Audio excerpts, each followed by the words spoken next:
Pancake everyone, today's episode we'll tell you about the most brutal prisons in the world, which you would not want to get into. Number 1. Camp 22, North Korea. There are approximately 50,000 prisoners inside Camp 22, most of them sentenced to life imprisonment for criticizing the North Korean government. What's even more shocking is that Camp 22 is only one of 30 such concentration camps operating in North Korea. Conditions in the world's worst prison are clearly made as horrible as possible. Malnutrition is the norm, and all prisoners must work, with them essentially being slaves to the state, doing hard physical work for zero pay. There are even reports of human experimentation in political prison camps in North Korea. One official UN report on human rights violations in North Korea compared the situation of the camps in the country to the crimes of the Nazis in Germany during World War II. The camp was built back in the mid-60s. It was later expanded to 87 square miles. The camp was surrounded by barbed wire, to which a voltage of 3 kilovolts was applied. More than 1,000 guards with machine guns, hand grenades, and dogs watched over the prisoners. In 1990, there were about 50,000 prisoners in the camp. None of the prisoners of Hveran were ever released. Only those sentenced to life imprisonment were brought here, and not only the convicts themselves, but also their family members lived in Hveran. In North Korea, relatives of convicts are just as criminals as they are. The convicts worked in a coal mine, while their wives and children lived in one of the 4 agro settlements within the camp and worked in the fields. A former camp guard named An Myung-chol described the conditions in the camp as very difficult and life-threatening. His first visit to the camp shocked him. The prisoners looked like walking skeletons dressed in tattered rags. Nearly 1 in 3 of them had injuries caused by beatings from guards. Approximately 2,000 prisoners were missing limbs, according to An Myung-chol, and even prisoners on crutches had to work. The camp ration consisted of 180 grams of corn, without any other vegetables, let alone meat. 2 such rations were given to each prisoner every day. Every year, about 1,500 to 2,000 people died of starvation in the camp, and every year new convicts were brought to replace them. From the age of 6, children had to work with their mothers to harvest vegetables and rice, and many of the children died of starvation before they were even 10 years old. The prisoners who were sent to a concentration camp without their families lived in barracks, 100 people in one room. As a reward for good work, families were allowed to live in one room, or in a small house with no running water. The workday in the camp started at 5 a.m. and ended at 8 p.m. Re-education classes were held after work. The only day off for prisoners was New Year's Day. The camp guards treated the prisoners as class enemies, who should be destroyed as soon as possible. Therefore, death awaited the prisoners for any misconduct or disobedience. Another former guard at colony number 22, named Kwang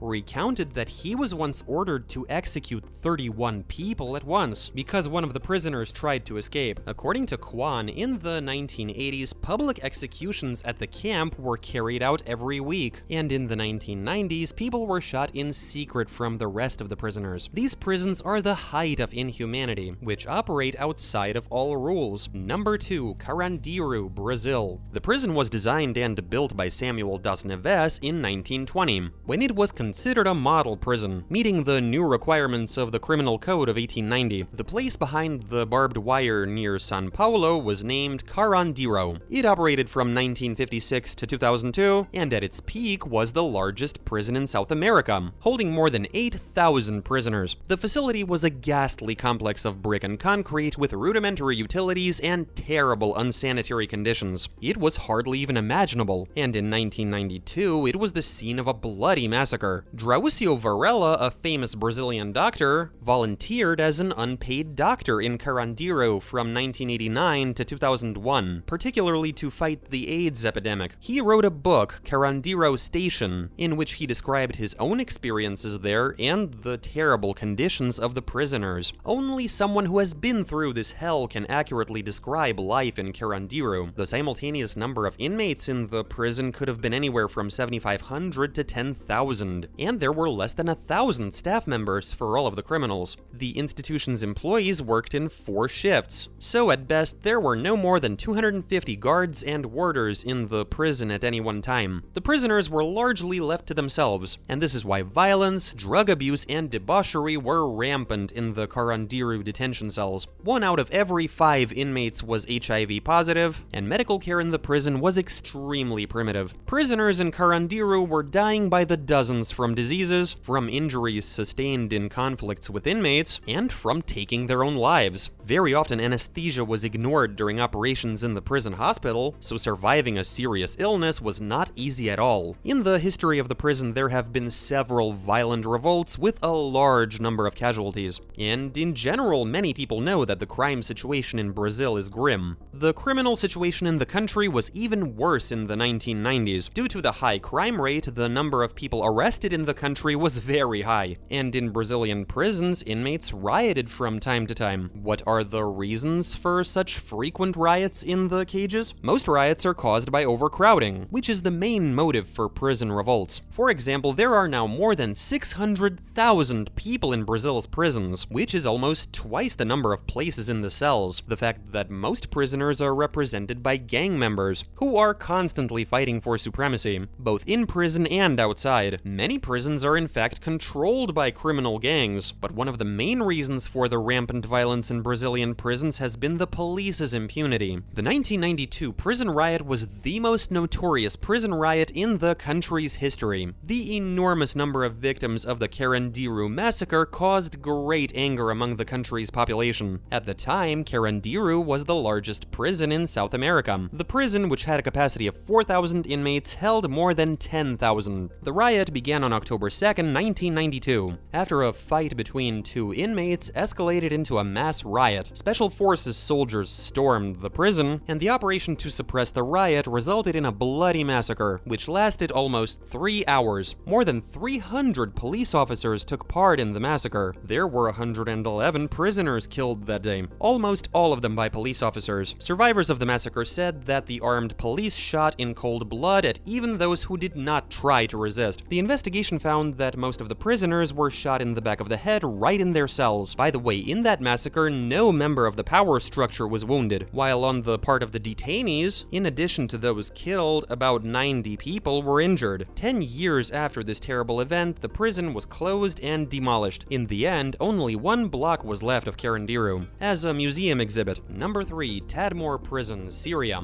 The prison located in the Syrian city of Tadmor has a reputation as one of the worst prisons in the world. The mistreatment, torture, and inhumanity within the walls of this prison has made it infamous around the world. The most shocking incident at Tadmor prison took place on June 27, 1980, when soldiers killed approximately 500 prisoners at once, on the orders of military leader Rafat al-Assad. It was revenge for the Muslim Brotherhood's assassination attempt on Syrian President Hafez al-Assad. Since the 1980s, not only the military, but also other criminals began to be incarcerated in the prison. In the 1980s, the prison held thousands of criminal and political prisoners. The Tadmor prison was known for its brutal regime. Prisoners were often subjected to brutal torture that often resulted in death. Guards often beat prisoners with metal pipes, cables, whips, sticks, and wooden planks to extract confessions under interrogation. Sometimes guards drugged Muslim prisoners with hard drugs, and sometimes took them with a plastic bag over their heads into the courtyard and then beat them to death with axes. There is evidence that this prison had a special courtyard, which was used by the staff as a place to dump the corpses of murdered prisoners. In order to oppose the brutality and violence, some inmates at Tadmor prison decided to unite and form their own organization, but prison officials suppressed these attempts. After multiple complaints and accusations of abuse and torture by prison officials, the Tadmor prison was shut down in 2001. Since 2011, however, it has been reopened. The prison housed a variety of prisoners, including political prisoners, high-risk criminals, deserters, and military personnel involved in criminal offenses. Clashes between prisoners often resulted in large numbers of casualties. In the course of a year, more than 20 people died in this prison, and many prisoners went insane. The Syrian poet Faraj Barakdar, who spent 5 years in Tadmor prison, described it as a kingdom of death and madness. Number 4. ADX Florence, USA. Alcatraz, located on the island of the same name in the San Francisco Bay, was once considered the most impregnable prison in the United States. The main enemies of the society, including, for example, Al Capone, were kept there. However, there have been successful escapes even from there. Despite all of the security measures and the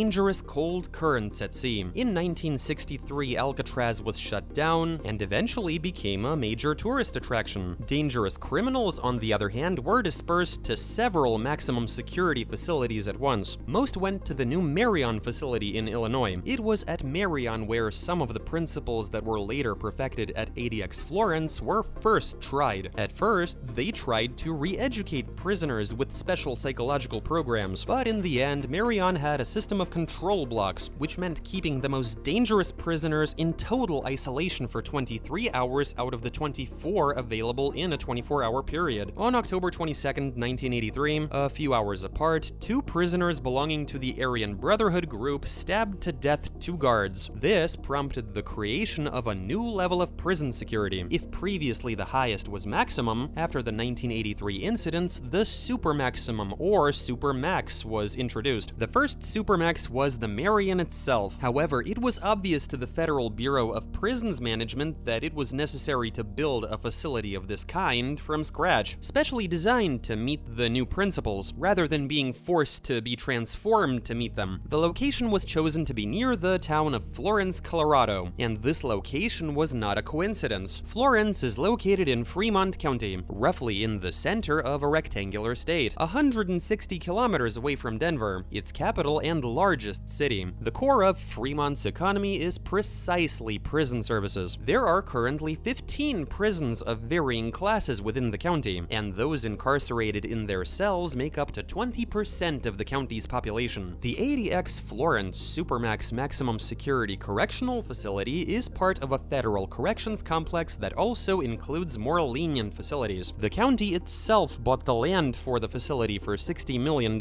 as construction of one more prison would guarantee about 900 new jobs for the local residents. ADX Florence was put into operation on January 10, 1995, and after the reorganization of the Marion in 2006 under the medium security regime, it remained the only one of its kind in the United States. This maximum security penitentiary is a cleaner version of hell. It is designed to hold the most dangerous criminals, many of whom are held in 24-hour solitary confinement in 6.9 by 12.1 foot cells. They spend 23 hours each in their cells, with the remaining hours spent in a private room where they can walk or exercise. The table, bunk, and chair in ADX Florence cells are made of cast concrete. They do, however, have such luxuries as toilet and sink without a tap. For good behavior, prisoners can be transferred to a cell with a TV, radio, and a polished steel mirror bolted to the wall. Number 5. Guantanamo Bay, USA. If the other worst prisons do not at least pretend to respect human rights, the world was shocked when it learned of the atrocities at Guantanamo Bay. Prisoners with the status of combatants are held there, who are subject to trial by a special military commission. Most of them are Muslims. Many of the detainees have not been formally charged. According to the prisoners themselves, as well as to human rights organizations, prisoners at Guantanamo are subject to various forms of torture, including sleep deprivation, prolonged listening to music at maximum volume, beatings, and simulated drowning. Number 6. Muhanga Prison, Rwanda. This is the most overcrowded prison in the world. About 7,000 inmates are housed in a facility with a capacity of only 400. However, in a country like Rwanda, where 500,000 people were killed in the genocide, prison conditions are not the main focus of most citizens. Many people held in Muhanga Prison have no choice but to stand all day and sleep crammed together due to a chronic lack of space. The crowding is so great that many prisoners die of suffocation and disease way before their day of release. Just like in most of the world's prisons, sanitary and hygienic conditions in Muhanga are virtually non-existent. Because the floor is covered with a layer of filth, many prisoners get foot infections, which are treated drastically by amputation of the feet or toes. Number 7. La Modella, Colombia. In this infamous prison, inmates have easy access to guns and even grenades, and bloodshed is commonplace. One of the worst examples is the deaths of 25 inmates killed on April 27, 2000. The political views of the prisoners at La Modella are divided into leftists and rightists. Accordingly, the prison is divided into two sectors, between which there is a war, and the right-wing sector even has its own prison, where the guilty are imprisoned. Number 8. La Sabaneta Prison, Venezuela. The world's worst prisons are usually overcrowded with inmates, but even among them, La Sabaneta stands apart. The building, designed to hold just 700 people actually holds more than 3,700 inmates. At the same time, the prison is severely understaffed, with only one guard for every 150 inmates. There is no proper sanitation, plastic bags are used as toilets, prisoners wash from a common bucket of water, and the drinking water is rife with parasites and bacteria. Violence at La Sabaneta is as much a part of daily life as eating or sleeping. Rape and even beheadings are common. Most inmates sleep in cramped hammocks in narrow corridors, and even on the roof of the prison. Only gang leaders with money and power can afford basic services, such as medical care and a private cell with a fan and a TV. Number 9. Kwang Prison, Thailand.